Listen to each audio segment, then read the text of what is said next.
Hey guys, and welcome back to the number one podcast for remote sales and online business development. As you can see, I'm already manifesting this mission, but if you're listening to this, it's likely that you're bombarded with content or you're retargeted by ads about remote sales or high ticket sales, this digital phenomenon that allows you to make multiple 5-figure months working remotely without having to run a business. Now, as exciting as remote sales is and how vast the earning potential truthfully is, the most frustrating thing I've seen is the online gurus that claim all you need to do is send messages or make a few phone calls and you'll be printing cash. Now, the reality is, if sales was so easy, everybody would be rich. The reason skilled sales professionals are in such high demand at the moment is because, quite frankly, not everyone is very good at it.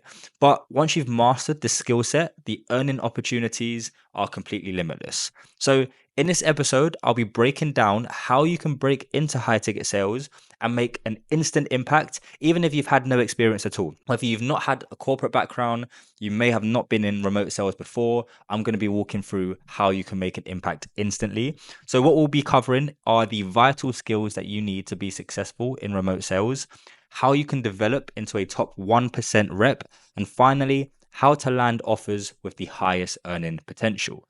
Knowing how to sell means knowing how to gain the trust and the support of someone or a team to make a decision to either solve a problem or achieve a goal. But not only that, mastering sales will improve everyday interactions that you have in your life beyond the business world. Things like networking, your confidence, your ability to make life-changing relationships or connections, whether that's a new friendship, a new girlfriend or boyfriend, or new business partners. Now, whenever you think about sales, you must think about sales holistically, meaning how can I develop my abilities to read human behavior, to understand psychology, and to deliver valuable iterations, and not how can I get this person to buy from me. Now, these are typically mistakes that a lot of salespeople make. Salespeople that are not amongst the top 1%, they focus on the outcome. They focus on only how they can get someone to buy from them, as opposed to how can they build a very positive relationship. So myself, I've worked with hundreds of sales reps from a number of different backgrounds, and the key differences that separate the best from the rest are these three things. The first is emotional intelligence. People buy from people through a combination of emotion and logic. Now, most salespeople will share the logic behind why someone should buy from them without the emotion, and then they wonder why they're not closing enough deals. Emotional intelligence is the ability to read beyond the lines of someone's behavior, their tonality, their body language, their expressions, and adapt instantly to provide a level of reason and guidance that that person in particular needs. Right? We have to be adaptable. We can't just use the same strategies and tactics that worked on one person and expect it to work on someone else. There's no one size that fits all in sales. Grant Cardone's techniques may not work for you, and the way you close one client, as I mentioned, may not work for the rest. The key is about being adaptable to the emotions of your prospect. Beyond emotional intelligence, to me, that is one of the key things that separates the best from the rest in sales. But secondly is authenticity. Now, being authentic is essential in absolutely every realm of human endeavor. We are performing at our highest frequency when we're being truly authentic. Therefore, when we're not, we're emitting an energy that does not instill confidence, even if it's on a subconscious level. We might not be aware that we're emitting that negative energy, but our prospects can feel that from us. Prospects will be able to tell whether we're being authentic or not, and they will trust you whether they can see that you are. So they're going to be able to buy into you if they feel like you're being authentic. And trust is key in sales. Therefore, so is authenticity.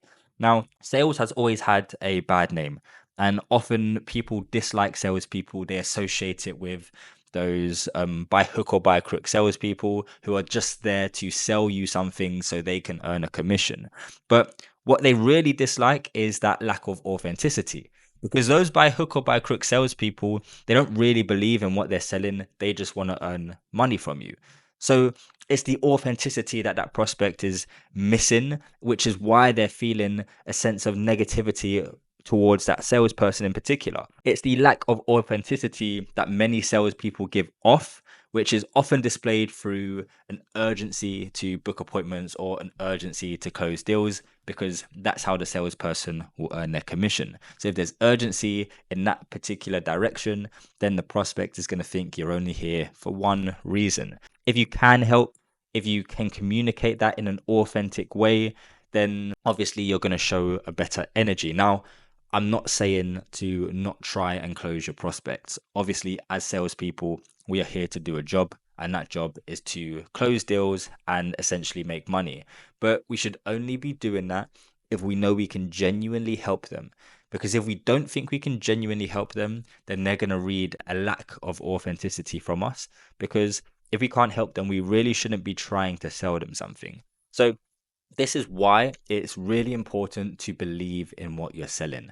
Now, I speak about this all the time. Having a belief in the product or the service that you're selling is the only thing you need to be an amazing salesperson. Amongst the three things that I'm about to mention, if you truly believe that and you have the skill set required for a salesperson, then you can easily navigate objections. You can ask the right questions. You can have an emotional connection with that person, because if they're telling you a problem or they're telling you a desire, then you have the solution to help them get there. Then it's really your responsibility as a salesperson to help them to see that you can actually help. If you're selling something that you don't truly believe in, it's really hard to convince yourself that you can help them. And if you can't even convince yourself, then how are you going to convince your prospects? Now, we've done emotional intelligence, we've spoken about authenticity. Now, the final thing that every salesperson needs, and this is the final skill, but really it's a way of life, and that is desire. The best sales reps have the desire to learn. They have the desire to grow. They have the desire to better themselves in every way so they can show up with energy and drive. What you desire is already written. Therefore, if you desire to be the best sales rep, then it's already happened, right? All you need to do now is embrace and take the opportunities that you need to take that are presented in front of you to get you there. Whether that's through a mentor, whether that's self-learning, podcasts like this, books, you must desire to be the best. Those are the three characteristics, I would say, the three ways of life that will build the foundations necessary to become the best. All it takes beyond those three things is a relentless attitude and an unstoppable work ethic that crushes any limiting beliefs that you may have to get to the top 1%. And the way you do that is through skill development. It's through putting yourself in the places where you're going to learn to become the best. It's through taking on mentors. It's through reading valuable books. It's through consuming content that's going to uplift you and give you the information you need and the motivation you need to be successful. But you must be patient in all of this, right? You must be patient. Whatever stage you're at in sales, whether you've been doing sales for a few years, whether you've just got started, whatever stage you're at right now, it's going to take time for you to become your very best. So just enjoy the journey, be patient, focus on your emotional intelligence, focus on being truthfully authentic, and focus on your desires, right? Work towards your desires, because like I said, your desires are already written. All you need to do is embrace the opportunity to get yourself there. So any opportunity you see that drives you towards what you desire, take it. The final thing I wanted to speak about today is how to land the best, highest earning offers. Now, this is something I hear quite a lot. Many salespeople will get into the remote sales space. They'll come to me and say, Jordan, I'm doing sales. I've been doing it for a few months, but I'm on this offer that is not serving me. I need to go to another one. I need to find an offer where I can make a lot of money. It's a common concern.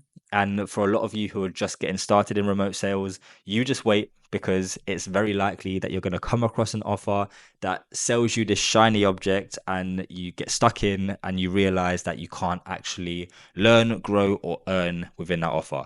So I'm going to walk you through exactly how you can land high earning offers. Most of the time, people complicate this and they end up on crappy offers because they're almost accepting anything that comes their way.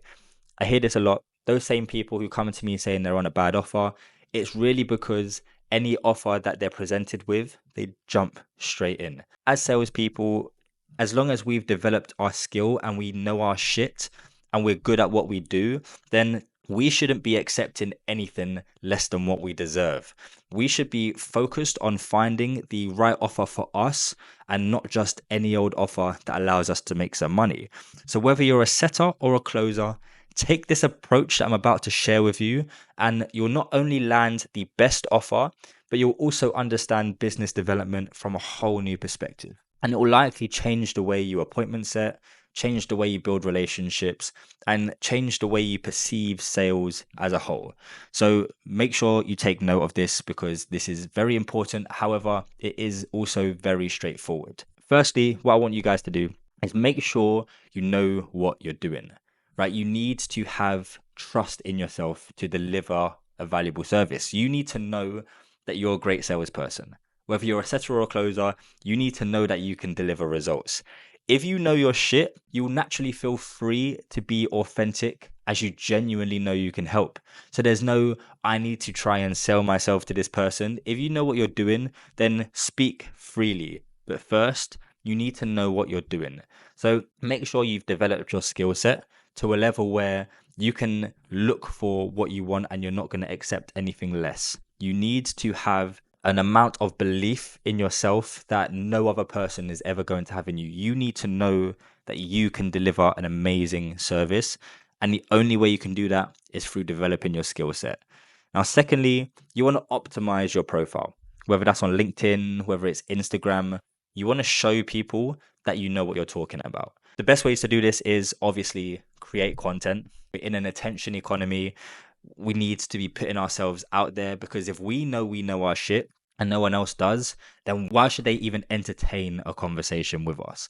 So create content, have a good bio, and present yourself as trustworthy. Thirdly, you want to create a list of people that you want to work with.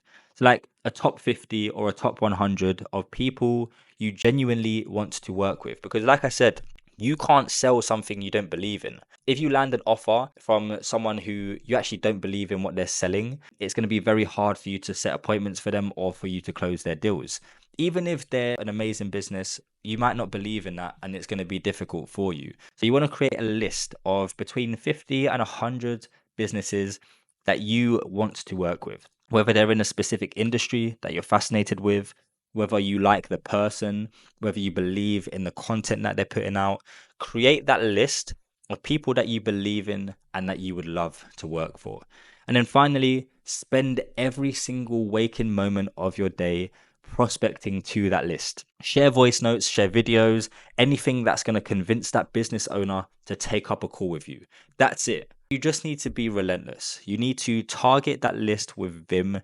You need to be sending them every resource that you can for them to look at you and say, this person is different. I've not had someone in my DMs or calling me up with this level of passion around what I do and how much they can help me. You need to convince that business owner by any means necessary to have a conversation with you. If you do this for long enough, it could be a couple of weeks, it could be months. You will have conversations only with businesses that you want to work with genuinely, and you'll be able to pick and choose who you decide to work with. That's the best position you want to be with. So you must prioritize the quality over the quantity so you can find the best offer. Now, I hope that's been insightful. As always, let's connect on Instagram. My handle is GrowthByJordan. I mentioned this in a previous episode, but I run a private close friends community exclusively for listeners of this podcast. It's completely free, and it's where I share all of the behind the scenes insights, personal tips, and special content for those people in my community. So to join, it's very simple. Just type GrowthByJordan into Instagram. You'll see me. Give me a follow and DM me the password 888, which, as I mentioned, means financial abundance. It's the angel number for financial abundance. So I know you came from the show, and I'll get you added instantly to my close friend story. But again, I look forward to connecting with you on episode 3. And until then, I'll see you later. Peace.